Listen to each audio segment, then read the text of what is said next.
ஒரு சூசைட்னா 4 நாளைக்கு முன்னாடி அட்மிஷன் ஆயிருக்கா சார். அப்ப எப்படி சார் சூசைன்னு சொல்லுவாங்க? போய் கேட்டதுக்கு யாருமே உள்ளார விடல. ஓட்டில வச்சு பண்ண வேண்டிய ப்ரொசீஜரை வார்டில் வச்சு பண்ணியிருக்காங்க. அவ்வளோ ப்ளீடிங், அவ்வளோ பிளட்டு சார்.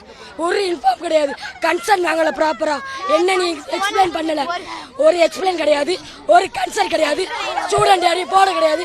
சென்ட்ரல் லைனை மாத்தி இங்க போட்டுருக்காங்க, பேக்குள்ள வச்சு சர்ஜரி பண்ணிருக்காங்க. எப்படி சார் பண்ணுவாங்க? லைன் போட்டா கூட கன்சர்ன் சொல்லணும். ஆனா யாருமே இன்ன வரைக்கும் கொன்னுட்டாங்க சார். அவளுக்கு கார்டியக் ப்ராப்ளம் ஒண்ணு கூட கிடையாது. ஆபரேஷன் தியேட்டர்ல ஒரு ஓடி சிலிண்டர் கூட இல்ல. சிலிண்டர்லாம் இருக்கலாம். ஆபரேஷன் தியேட்டர்ல ஓடி சிலிண்டர்லாம் எப்படி இருக்கலாம்? 1.5 மணி நேரம் ஓடிக்கு என்ன பண்ணாங்க? ஓடி சிலிண்டர் இல்லாம 1.5 மணி நேரம் ஓடி என்ன பண்ணாங்க? கூட பண்ணல சார். ப்ரொசீஜர் பண்றதுக்கு முன்னாடியே சிபிஆர் கொடுத்திருக்காங்க. சிபிஆர் கொடுக்கும்போது எங்க பிள்ளைங்க யாருமே உள்ளார இல்ல, யாருமே உள்ளார இல்ல. விடல. வெறும் பிஜி சிஆர்ஆர் அசிஸ்டன்ட் 3 பேர் மட்டும். ஸ்டாஃப் கூட விடல. யாரையும் ஸ்டாஃப் கேட்டதுக்கு சொல்றாங்க சார், இங்க உள்ள ஸ்டாஃப் சொல்றாங்க ஸ்டூடெண்ட் ஓட்டிக்குள்ள போனாங்களான்னு கேக்குறாங்க. அப்ப ஸ்டூடெண்ட் பார்த்தா எப்படி சார் இருக்கு? ஒரு க்ளீன் பண்றது, துடைக்கிறது மட்டுமே எங்க வேலை. இங்க ஒரு சம்பளம் இல்லாத வேலைக்காரங்க அவ்வளவுதான். நாங்க வேற எதுக்குமே இன்ன வரைக்கும் ஒரு டீன் எங்கள்கிட்ட எதுவுமே வந்து ஆறுதல் கூட சொல்லல சார். ஓடி போனாலும் மாத்திரை போட்டாலும் அசிங்கப்படுத்த வருவாங்க.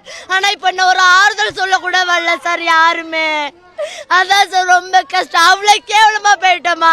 நாங்களும் இந்த காலேஜ்ல தானே படிக்கிறோம், நாங்களும் ஒரு ஸ்டூடெண்ட் தானே. அப்ப நாங்க ஒரு நர்சிங்னா ஒரு மாதிரி, டாக்டர்ஸ் ஒரு மாதிரி, டெக்னீஷியன் ஒரு மாதிரி பார்ப்பாங்களா? நடக்குமா சார்? நர்சிங் இல்லாம ஹாஸ்பிட்டல் நடக்குமா?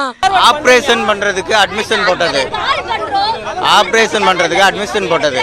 அந்த பாப்பா வந்து இங்கே தான் வேலை பார்க்குது. இது தேர்ட் இயர், 3வது வருஷம் படிக்குது. மூக்குல கட்டி இருக்குன்னு அட்மிஷன் போட்டது.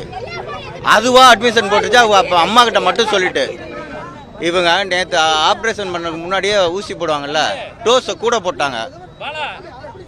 இதய துடிப்பு கம்மியாயிருச்சு. நேற்றே போயிடுச்சா என்னங்கிறது எங்களுக்கு தெரியல. போச்சு